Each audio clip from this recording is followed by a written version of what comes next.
Hello, everyone. I'm Patty Wells at the Arctic Institute, and I want to welcome everyone here today.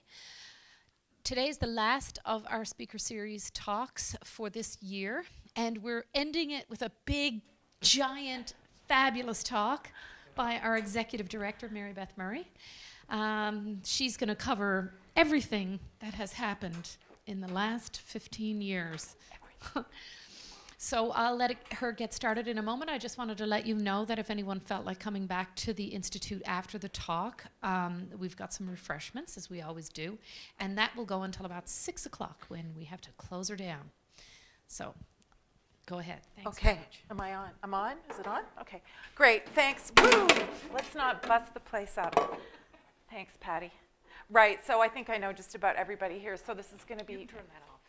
It is off, I think. So this is going to be pretty informal. And so this talk that I'm going to give now is a talk that I originally gave portions of in 2010 at the State of the Arctic meeting, which was, interestingly enough, in Florida. And what I was asked to do for that talk was to kind of give an overview of Arctic climate change, and because my title clearly is not the title that was advertised, because I had to think about what I wanted to do. So there's a little bit of beginner stuff at the beginning, so just apologize in advance, but I'm trying to turn this into kind of a more public sort of a talk or a paper or something like that. So I'm going to start at the beginning. So just to talk a little bit about the Arctic so that everybody knows what I'm talking about in case you have a different concept. But it's huge, right? 5.5 million square kilometers. The ice-covered Arctic Ocean, there's a nice picture of it, less and less covered all the time, which includes Greenland, Spitsbergen, all the northern parts of Alaska, Canada, Norway, Russia. And there's a bunch of different ways you can define the Arctic. You can define it by the tree line. You can define it by the summer isotherm. You can define it by the Arctic Circle. If you're a program manager at the National Science Foundation in natural sciences, it's the Arctic Circle. If you're in social sciences, it's all of the subarctic as well. So, there are lots of different ways we can look at it. But one of the key things about the Arctic is, of course, the cryosphere. And I'm going to talk a lot about the cryosphere today, and particularly sea ice, which I hope is not boring for people, but I've increasingly become interested in sea ice and the role that it plays in the bigger scheme of things, including the global scheme. So the cryosphere, everything that's frozen, right? Frozen water. So sea ice, lake ice, river ice, snow, glaciers, and ice sheets, and then frozen ground. Permafrost, which includes land permafrost and subsea permafrost. And there's something like 20 countries on Earth that have permafrost, and we have permafrost in Alberta, and I always love showing that to people. Look, there's permafrost not that far away. And there's different kinds of permafrost. So there's patchy, or isolated, sporadic, discontinuous, and continuous. And that's a little map that shows you huge chunks of Canada are underlain by permafrost, not covered, underlain. Right, and then we can also look at the Arctic from sort of a political perspective, and there are different boundaries here. So, this is sort of a political boundary that's used by Arctic Council to include all of these countries. There's all these different maritime boundaries. It doesn't really matter for the purposes of this talk, except for you to kind of appreciate the fact that there are lots of different ways that we can define the Arctic, and that there's a lot of variability, and that this variability has an impact on how we think about where we're headed in the future. So Indigenous people, extremely diverse Indigenous communities across the Arctic. And I'm not going to go into all of them, but great diversity in the Russian Arctic, Sami people in the Scandinavian Arctic, and then of course in Canada we have Inuit and First Nations, and in Alaska we have Inupiaq, Yupik, Alutiiq, and then the Athabascan and other First Nations like the Tlingit and the Eyak. And all of these people have their own languages, and there are many different languages groups. And so when I was talking about the National Science Foundation, or even SHRC here, when they define the Arctic, they tend to use this boundary rather than, say, the isotherm or the tree line or something like that. And then the population, of course, is really different and diverse in terms of how it's distributed. So if we look, is this my pointer? Oh, if we look over here, pretty dense population, right, in Fennoscandia and in Russia. Hardly anyone in Greenland, hardly anyone in Canada. In fact, I think the University of Calgary has a population that's about the same as the Northwest Territories, maybe even slightly larger, and the same with Yukon. And then Alaska, and the thing that's interesting about it too is how the population is distributed. So you've got these big urban centers in Alaska like Anchorage and Fairbanks. We don't really have any urban centers in Canada. So even in a place like Iqaluit, there's only a few thousand people. Yellowknife, not that big, right? And then the Russian Arctic, we have some fairly substantial cities. And this just kind of shows you the distribution, rural versus urban, okay? So dark blue is anything greater than 50,000. And like we've got nowhere in Canada and Greenland with more than 50,000 people, including the whole territory of Yukon or NWT or Nunavut for that matter. Okay, so how is the Arctic changing? So I want to kind of go through some of the environmental changes that have been really well documented over the last few years. So 2016 was a watershed year in the Arctic. The average surface air temperature was the highest since 1900, and there were record highs in January, February, October, and November. Air temperatures continued to increase at double the global average. The minimum sea ice extent, that is the time of year when we have the least amount of sea ice, tied with 2007, which was the second lowest year on record since 1979, and multi-year sea ice continues to disappear, and in fact it's almost gone, and I'll show you a slide of how much multi-year ice there is left in a few minutes. Surface sea temperatures were anywhere from 0.5 degree to 5 degrees Celsius above normal, or at least since the start of the satellite record. And the average spring snow cover was the lowest since 1967, which is also the onset of the satellite record. The Greenland ice sheet melt onset was earlier than ever before. And permafrost, and this is having ocean acidification is also increasing in terms of its geographic spread, moving into the central Arctic basin from the nearshore and shelf areas. Amongst other things that are happening, we're seeing increased thaw of permafrost with release of methane and other carbon CO2 into the atmosphere. There are big declines in terrestrial mammal species, particularly muskox and caribou, and even the little Arctic shrew, this guy right here, is being subject to all kinds of environmental pressures, including a whole host of new parasites that are impacting its population. And of course, this is all set against a backdrop of what's going on with respect to social and economic issues in Arctic communities. There's pressure for development, there's a poor understanding of Arctic change and its influence on life elsewhere. There are large, or many different kinds of social problems in Arctic communities. This here shows you the suicide rates for Nunavut, which are among the highest in the world, particularly for young men. And then, of course, we have an uncertain global political climate, and then the recent UN FCC process and the commitment of just about every country in the world to commit to lowering carbon emissions. So all of this stuff is all going on at the same time, which makes it a pretty interesting time to be thinking and looking at the Arctic.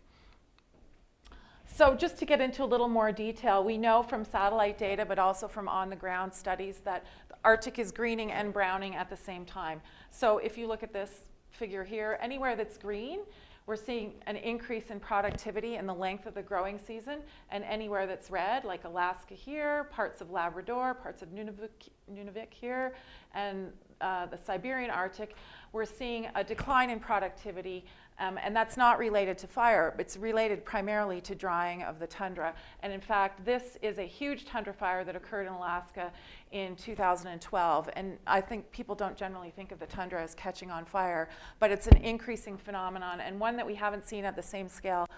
Dave, you might know this better than me, but since much earlier in the Holocene. So yeah, 31 to 40% of the 10 million square miles of the northern veg lands are showing increase in plant growth, and then other places, as I say, are drying out, and that's changing the whole tundra and actually the whole subarctic ecosystem as well. Permafrost. I hate talking about this stuff in front of people who know much more about it than I do, but permafrost temperatures are on the rise just about everywhere. And so here's a bunch of graphical data that shows you that. So this is work that's been done largely by Vlad Romanowski and the the Global Permafrost Network with temperature gauges in all kinds of places around the world. So this is data from Alaska going from 1980 to 2010, and actually the stuff is, the rates, the temperatures are still showing an increase in these areas, but the further north you go, the greater the temperature increase. So when you're in Gulkana, which is fairly far down here, not quite as much, and Dead Horse right here, which is way up north. This is permafrost temperatures from alpine areas in Europe, and again, the general trend in some places for sure is an increase in those temperatures. This is Norman Wells, this is Wrigley, and this is Alert, way up, okay? And this is data that goes to 2010, which is not the most current, but the pattern is the same. And this has a lot of consequences, not just for ecosystems, but for actually what we do as human beings. So I talked about the fact that permafrost thaw is releasing carbon dioxide and methane into the atmosphere. And here's Katie Walter, who did some really seminal work on this, looking at methane being released from tundra ponds across Siberia. And here she is lighting a pond on fire. And then this is the parking lot at the University of Alaska Fairbanks, where we have a big permafrost melt out. And then this is another piece of highway from Alaska. And every year this is expanding, and it's expensive, and it creates a lot of challenges, right, around long-term planning and engineering for the north.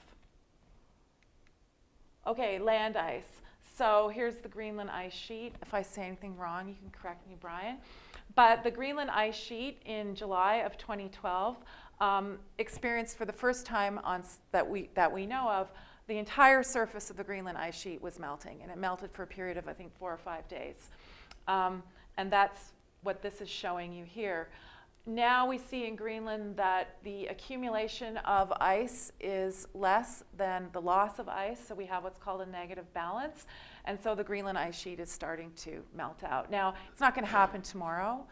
It's a long, long way away, but it will contribute a significant amount to global sea level rise. And that's what this graph is showing you here. And this is from work that Walt Meyer did a few years ago. And it shows you, the red is showing you the contribution to global sea level rise. So small glaciers and ice caps contribute the most. But here's the Greenland ice sheet in and of itself. And Antarctica, not much, okay? Where do I want to go from here? Right, so sea ice loss. So everybody knows that the Arctic sea ice is declining, summer sea ice is declining, and it's been on a steady decline. This is 1978, this is 2014, so this is the January extent, so even winter ice is declining. This is the data from 2016. This figure here shows you ice age. So red is ice that is 3 or more years older. So here's 2012, here's 2015, here's 2016. Probably we'll have no multi-year ice left in the next year or two. And all of this blue stuff is open. Some of it, no, sorry, first year ice. So there isn't any multi-year ice left, which is a problem, right? Because first year ice, you can lose it in 1 year. Multi-year ice often takes multiple years to melt. And because it's thinner, it can be exported more quickly out of the Arctic as well. And so it gets exported out through Fram Strait and then through Baffin Bay here. So this shows you the lowest sea ice years on record, the top 10 lowest years, and you'll notice they've all occurred since 2007. And I'm going to talk about 2007 in a little more detail, because that was kind of a big year for scientists in thinking about what was really going to happen to sea ice over the next decade. And in fact, it is happening. So yeah, 2017 right here was number 8. So it remains to be seen what happens this summer. But I think I would anticipate it'll be another record-setting year, probably. But I'm not a sea ice person. Okay, a little bit more about ocean and atmosphere. So ocean temperatures, as I mentioned, are increasingly warm. This is the data showing you change from 1981 to 2014 in terms of temperature increase. big spike, but continually going up. So on average, about a half a degree C over this period. But as I mentioned, there are some real hot spots out there in the water. And in fact, you can see them up here in this figure, places where the ocean temperatures have exceeded expectations, up in some cases up to 5 degrees warmer than normal. Last year there was a big article about how hot it was in the Arctic. This is the Beaufort Sea in the middle of winter with meltwater on the surface of the sea ice, which is a little bit unusual. And in fact, I'll just go to the next slide here. That show this, hang on, I want to remind myself what I want to talk about. Right. Ocean atmosphere. So here's air temperature. Again, air temperature, as I mentioned at the beginning of my talk, is increasing twice as fast as it is elsewhere on the planet. We've already hit well beyond a 2 degrees C that we're hoping to keep the whole planet at. And that has a lot of repercussions for the Arctic as a region, as well as for the planet as a whole. So this winter, up here at Cape Morris-Jessup, which is the most northerly weather station we have, temperatures were 27 degrees above normal during January. So here's the red spike right here for January 2018. Here's the average, and you can see that air temperature has been going up. So we actually went above zero in the dead of winter, way up in the high Arctic. This is a chart that shows you how the air temperature has changed from 2022 to 2011 compared to the average over 1951 to 1980. And you can see the hot spot up here in the north. And then this is from this March of 2018, and you can see how warm it is. So on average, anywhere from 2 to nearly 7 or 8 degrees above average in March of this year, compared to all of this period, 51 to 1980. And then here's the one-day average, Monday, February 26th, and you can see that it's 1.2 degrees above normal for the northern hemisphere and 5.3 degrees C above for the Arctic regions. So this is huge. This is a huge change. So what are the big questions for us about the future? I think we're already starting to get a sense of what is the Arctic going to look like with a 2 degrees C in a 2 degrees C world, because we have a 2 to 5 degrees C world in the Arctic. But more generally, what's the whole planet going to look like, and how's that going to impact people in the north? How is Arctic change going to impact the global community? How directly is what's happening in the Arctic influencing lower latitudes? Is Arctic change reversible? So there's kind of a weird paper that came out about 2 weeks ago in Earth's Future, which is a journal of the American Geophysical Institute, where the authors have proposed a huge geoengineering experiment for the Arctic that involves placing pumps into the Arctic Ocean and spraying seawater up and freezing it on the surface of the sea ice. It's probably engineering-wise technically impossible, but the fact is people are thinking about this stuff. There was another group of people in California that were looking at putting reflective material into the Arctic Ocean to bounce back heat into the atmosphere, and that was millions and millions and millions of spherical reflective balls in kind of raft systems. So there's a lot of discussion going around about whether or not we can reverse Arctic change, and particularly regrow sea ice. And then, of course, thinking about the people who live in the Arctic, what are Inuit and other Indigenous peoples' priorities around research? And I'm going to focus now on research and how research has been done and how it's being done now.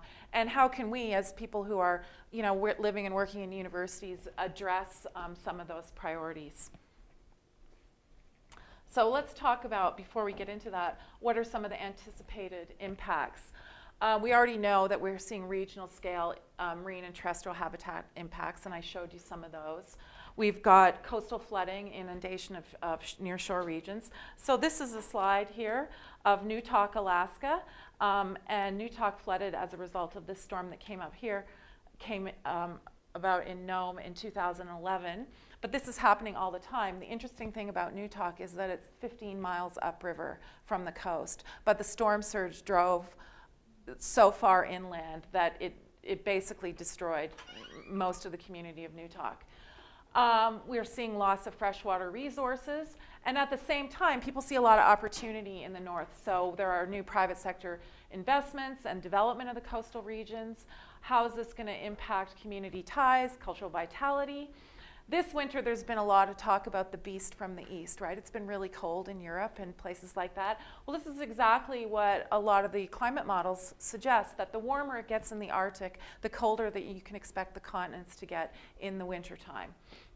And this leads to all kinds of unanticipated impacts, one of which is linked to sea ice and rain on snow events. And I'm going to talk about rain on snow events some more, because weirdly enough, there's something I've been interested in for a really long time, and they're back on the radar in a fairly substantial way. So the take home from all of this is that, the whole system is really connected, right? We have these cryosphere climate processes. They're linked to and feed back to ocean ice and weather conditions, and the physics that are involved in the interactions there. And those are in turn linked to how sustainable is the North, and what kind of sustainable future can people work towards and plan, and what is already in place can we maintain. And so now I'm going to give an example that comes out of a workshop that I attended, organized by Susan Coots here on campus earlier in the fall. And that was a workshop where Susan and some of her colleagues from around the world who study muskox came together to talk about what's going on with muskox, because muskox herds are in decline, and there are a whole bunch of reasons why they might be in decline, including climate-related reasons, parasites, lack of proper nutrition, and I'm not going to get into the biology of it because it's not my area of expertise. But what I like about the muskox example is that it shows really clearly how the whole system is connected, and including how the Arctic can be connected to the global system. So here's our buddies, the muskox, right? Their physical well-being and their ability to reproduce is tied directly to biophysical forces that influence sea ice, weather, temperature, and precipitation, because those things condition vegetation and how much nutrition is in the vegetation, and whether or not there are climate-related diseases or parasites that are moving into muskox territories, and whether or not muskox are experiencing extreme events such as rain on snow. So rain on snow is a problem for muskox and other kinds of ungulates because it snows, they dig through the snow, they forage under the snow, but if it rains, it freezes, you can't break through the crust, and you starve to death. And in 2003, a rain on snow event killed over 20,000 muskox on Banks Island. Prior to that, there was a very substantial muskox hunt for local people. There was a sport hunting business, the sport hunting industry, and there was also some commercial processing and selling of muskox meat. It started to come back, and in fact, when I first started thinking about this problem in 2010, they had reintroduced the commercial harvest, and sport hunting was on the uptick. And I talked about this as an example of how the system might be more resilient. What's really interesting in how this connects to the global system is that the sport hunters are really coming internationally and providing income to people in communities that take them out on the land, that act as guides, that earn money then from the sport hunters. And then the other international piece of this is that muskox hair is a luxury fiber. And so this fiber has been exported to Peru, right, where it's been processed and turned into really, really expensive clothes and sold in places like Banff. Some of you have probably seen that shop in Banff, and New York City. And now, with the decline in muskox, that sport hunting is just about over. In fact, it might actually be more or less shut down. There's no commercial muskox harvest anymore. And that whole connection to the global system, to building an economy, is starting to collapse. And it's all tied back up into these global physical and climate-related kinds of parts of the Arctic system.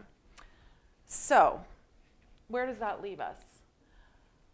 Well, there's a lot of challenge, a lot of risk, and a lot of opportunities from it. And I want to talk a little bit about where we came from with respect to research in the Arctic and where we might go from here. So, our perspectives on how we do research in the North and what research problems are pressing have really changed since the time of, say, our friend Robert Peary here. And in fact, one of the biggest changes we've seen, and this is particularly true, I would say, since 2010, is the fact that we see a lot of research now driven by Inuit and other Arctic Indigenous peoples. The problems that they want to see addressed, they're actively engaging in developing their own research, conducting research, disseminating information. And this is a great example here of such a project. This is the Siku Inuit Hila project, Sea Ice, People and Weather. It started actually in Clyde River as a small community-based project, and then folks from Clyde went to Barrow to work with folks from Barrow to teach them about the ways they were monitoring sea ice and collecting data on sea ice. And then they all went to Greenland to work with people from Kanak, so that they now have sort of an Alaska to Greenland sea ice monitoring network that is driven by local interests and managed and monitored by local people, which is a huge change for Arctic research. So the ways that we conduct research into the Arctic have changed a lot. And I would say on the more sort of scientific side of things, I can't make this work. On the more scientific side of things, we've started, certainly in the last 20 years, to think about the Arctic as a system, which is what I've tried to articulate here, and understand those different ways that the system interacts, and how change in one part of the system can influence change in another part. And we've also, I think, tried to more effectively integrate what used to be called the human dimension, but now is really, I guess, a term that has kind of fallen out of favor, but it really is thinking about how people are part of that system and how change in the system affect people and how they also affect change themselves. So, you know, when we used to think about Arctic environmental change, this is going back to my days when I pretended I was an anthropologist. Here's our old friend Franz Boas here. The point I want to make here is that the Arctic has been changing forever, right? So if we go back to the start of the Holocene, we had the flooding of the Bering Land Bridge, and this totally changes the whole Arctic system with all this water that goes into the Arctic, from the Pacific into the Arctic Ocean. And in fact, it's a lot, because 1/3 of the water that comes out the other side in the Atlantic is actually Pacific water. So when this happened, you know, 15,000 years ago, we had this huge environmental change. The Pacific flow is kind of important because it sort of conditions climate for the Arctic more generally in the absence of anthropogenic climate change. So when Pacific flow stops or slows down, temperatures go down. And we can see this during the Younger Dryas or the Neoglacial in the mid-Holocene. And then when the Pacific flow increases, the Bering Strait opens or sea level rises and temperatures increase. It affects thermohaline circulation, basically. And this has happened several times, including at around 5000 BP. Well, people have been living here through these changes. It's certainly in the Alaskan and Siberian Arctic for 10,000 years, 8,500 years in Alaska, and the Canadian Arctic for 5,000 years. So they've been adapting to fairly substantive environmental changes all the time. But from an academic perspective, we always kind of looked at people that lived in the North as kind of passive recipients, like stuff changes, we'll deal with it, not as rather, you know, actively engaged in the environment and thinking about it.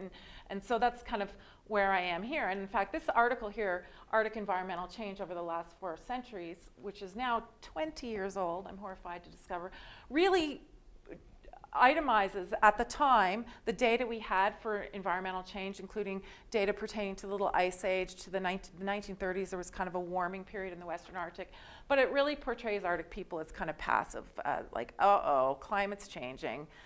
Maybe we'll survive, maybe we won't. And in fact, we know that's not true. People have been really well adapted to their changing environment, and we're seeing that they're continuing to be able to adapt and change, even given all of the other constraints that they face. And so I would say, like, from a research perspective, both in the social sciences and in the physical and biological sciences, the biggest change has been the acknowledgement that people are actually active players in what's going on, and people in the Arctic have had influence on what's happened there and will continue to have influence on what happens in the future. And that's really changed our perspectives on research and how we do research. The other thing I think that's been the big issue is, certainly since 2000, is the recognition of how broad change across the Arctic is. really is in all dimensions, from the physical to the biological to the human dimension. And that really started with, I think, the publication of the Arctic Climate Impact Assessment in 2004, followed shortly afterwards by the Arctic Human Development Report, and then people thinking about all these changes are happening, how is that going to impact development, leading to different kinds of things like the Arctic Marine Shipping Assessment and ongoing monitoring programs. And this is really something that started in the 2000s, is that sort of pulling it all together and looking at what's really going on and what the impacts are going to be. I think that it was a bit shocking when I first started working on this problem in around 2004. Scientists and social scientists were kind of shocked, like, oh wow, like all of this stuff is happening all at the same time. We think about it as kind of almost a new normal now, but at the time it was a big eye-opener for people to see these concurrent changes across the whole system. But my point would be is that change is constant. It has always been constant. So if we look at Canada or different parts of the Arctic, and I want to talk a little bit about land use now and how people have used land and used it differently over the centuries. So here we see settlement of early people in the Canadian Arctic around 2000, all over the place, right? Small hunter-gatherer settlements, people doing their thing, primarily marine mammal hunting, some caribou hunters. Here's an example from Alaska. This is interior Alaska. This shows the hunting territories of Athabascan peoples in 1978. Hugely different than they were 100 years earlier. In fact, quite constrained by comparison, and constrained, interestingly enough, by the development of the road system, which allowed people to move more quickly and more effectively, but also coincided with the decline in the use of dog teams, which helped to shrink down their territories. This is a Greenlandic community, Ilulissat, pretty urban place, right? And I can't remember why I have this in here. Oh, right, it has to do with oil and gas development. So we have all kinds of different ways that people have used different parts of the Arctic over the centuries. And in fact, thinking about land use and how people use land has been a big change in the way that we've conducted research in the North. So I'm going to use land use as an example. It's probably best exemplified by the first piece of big land use research that was done in Canada, which is the Inuit Land Use and Occupancy Project. And that was part of the Inuit land claims process, which just really documented in very fine detail how Inuit used land, how they used it historically, as well as how they used bodies of water, so hunting, fishing, trapping, and other territories. As well as use of the sea ice. And there's some incredible maps actually in the Inuit Land Use and Occupancy Project that show the travel routes on sea ice that people used to take and still do to the extent that it's possible.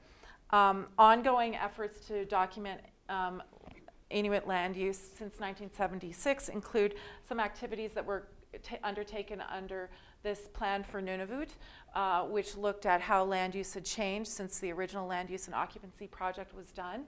And then more recently, in fact last month, the Inuit Tapir Kanatami published their National Inuit Research Strategy, which talks about what their priorities for research are, how they want to conduct research themselves, and where it fits in the broader national picture. But land use is a really, and I include sea ice here, okay, is a really critical component of that.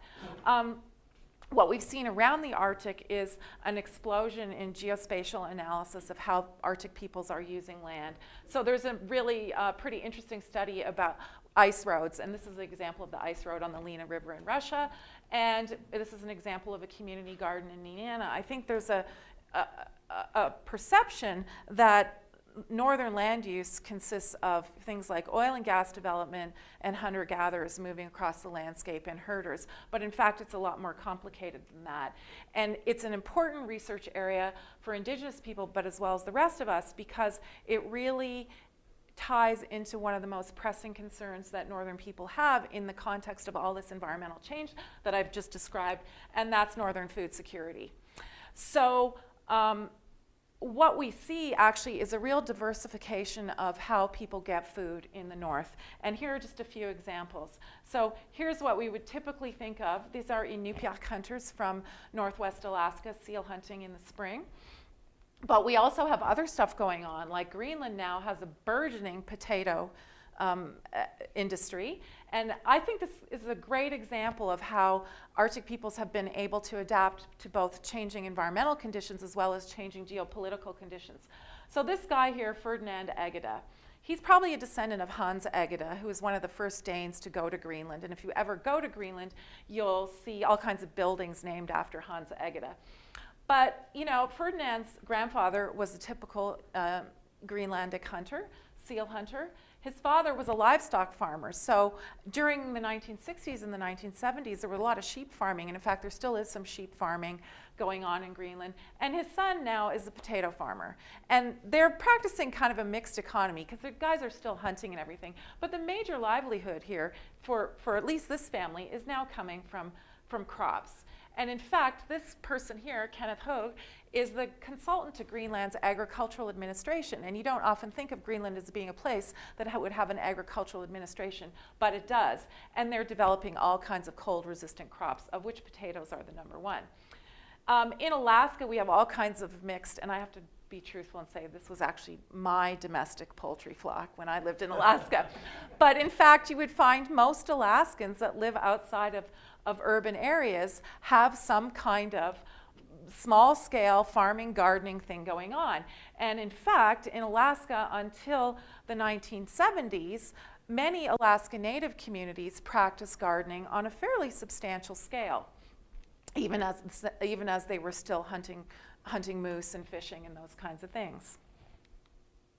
So the question is, in the context of change, can Northerners really be self-sufficient? And there's a lot of argument about how important subsistence hunting is to people, and is it more important than gardening or agricultural or imported food? So I thought I would just show you how different it can be across the Arctic, and what challenges we need to think about as we move forward in what looks like going to be a continuous changing system. So in Alaska, where I lived for a long time, people are always going, subsistence is the most important thing. Subsistence hunting is critical for communities. And now it's very different on the coast than it is in the interior, but I thought this would be an interesting little piece of data to show you. So this is red meat production in Alaska from 2001 to 2005, and it hasn't really changed much. And what you see, these are our subsistence species, caribou and moose, right? This deer, other wild game, reindeer, that's ranched. Alaska beef and pork, that's raised in Alaska. And everything else comes from somewhere in the United States. So in terms of red meat production, subsistence is not carrying the ball here. If you looked at fish, you'd get a slightly different picture, particularly for coastal communities where fish is really important. But Alaskans are really dependent for protein on sources outside of Alaska. Norway, totally different situation. So even though Norway has a very small percentage of arable land, Norway is heading towards self-sufficiency in terms of its domestic production. So real food security. So what this is showing you is all the licensed fish farming locations along the coast of Norway. So all of these places are either licensed to, which is red, or already producing, which is green, fish, farmed fish. And then this shows you down here, I think, how much fertilizer is used in Norway on croplands. This one here shows you yields of crops. So typical, right? Roots and tubers, turnips, turnips, parsnips, carrots, and potatoes. But I mean, Norway is producing roughly 30% of what it needs in terms of those kinds of crops itself. And index per capita of food production so far in excess of what we see in a place like Alaska, far in excess of what we would see in a place like Nunavut. And I don't know about Russia because it's virtually impossible to get statistics down to this level for Russia. So people, people in the North are really thinking now in the context of all this change, like what are we going to do at home in order to be food secure that might not necessarily be consistent with what we did traditionally, especially as we see these really dramatic changes to the ecology and to really critical subsistence species, back to our friends the muskox. So immediate and cumulative impacts, I want to talk a little bit about sea ice. Because the population in the Arctic is changing. Many communities are seeing a population decline. So anywhere that it is blue is population decline. Anywhere that it is red is population growth. But the population is not declining evenly, and what we see in most rural and remote Arctic communities is a significant outmigration of women. Which impacts the long-term demographics, which impacts the ability of communities to be self-sufficient and sustainable. What else did I want to say? Oh, and then at the same time, in other places like Nunavut in particularly, we have a population growth so that the average age in a place like Nunavut is significantly lower than it is in the rest of Canada. So you've got a young population coping with a lot of change at the same time. And there's an example that I want to give you that ties the decline in sea ice directly to the loss of population in Arctic communities. So in 2007, we had that big decline of sea ice, the first one, the one that really went off the radar. That year happened to coincide with really, really high prices for oil, and gasoline. So that communities in the north, and particularly in Alaska, were really hard hit by the early loss of sea ice, which made it difficult for them to go out and go hunting, for seal hunting and walrus hunting. And as I said, on the coast, those are pretty important species. Then they had to travel further to get to the ice edge, which means they had to spend more money on gas, which was incredibly expensive, like at the time about $9, $10 a gallon for gasoline. So if you're taking your boat 3 and 4 times further, you're spending 3 and 4 times the amount of money on gas. People were able to get seals, but because of the shortage of ice, there was a lot of spoilage. And there was a lot of thawing of ice cellars. So there was a food shortage in a lot of rural Alaskan communities, and people left. They came to Anchorage, they came to Fairbanks, and there was nowhere for them to live. So there was a huge homeless crisis in Fairbanks, or tripling and doubling of people in small houses.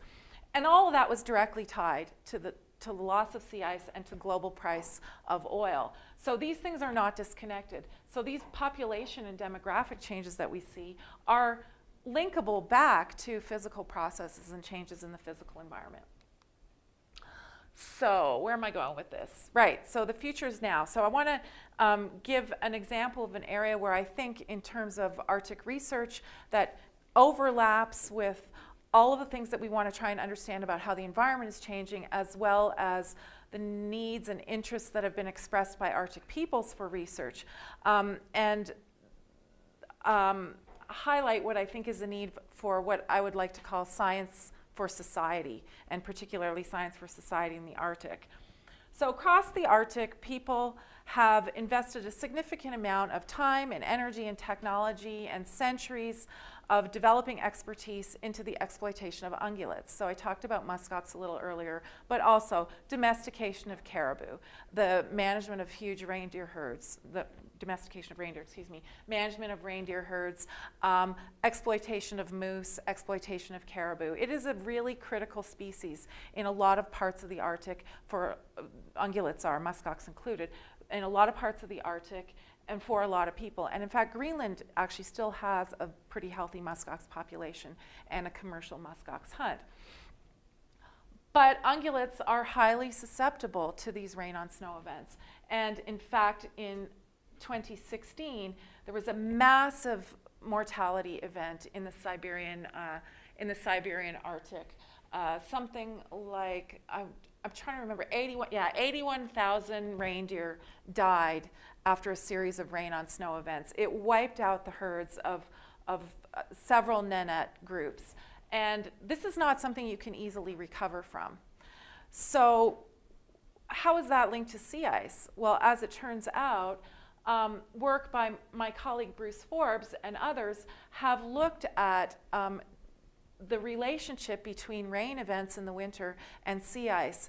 And it turns out that there's a very strong correlation between the loss of sea ice and the increase of rain on snow events. And the increase of rain on snow events has a huge impact on Arctic terrestrial wildlife and ungulates in particular, which in turn has a cascading effect on local economies, health and well-being, cultural vitality, as well as the ability of people who use these species to connect into the global system and into global markets. So it's a big deal.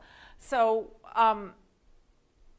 way back in 2010, when I first started talking about rain on snow events, I suggested that one thing it would be useful for the research community to do would to be try to figure out how to predict these things. And I think that's kind of where we're headed now, because this is what people need to know. They need to be able to plan for these kind of events, even if it's only a week out that says, I need to move my herd here, or I need to make sure that there's fodder available for what would normally be a population. Now that may or may not be realistic, but it is the kind of things that the scientific community and the indigenous communities are now working together on to address because of the broad impact. And that's really different than it was when I started thinking about this stuff back in 2004 and writing about it in 2010. And so that's a huge change. So I'm going to stop. I'm done. That was a lot of stuff. Thanks. I have nothing left. I'd answer some questions. I think I covered it all. Or what I tried to cover is a bunch of things that I'm really interested in and how I've tried to figure out how they're interconnected and the influence that they have, change in one piece of the system might have on another, and how I might try to move the little tiny piece of research that I'm still able to do into a direction that addresses some of these kinds of different issues. Now I really am done.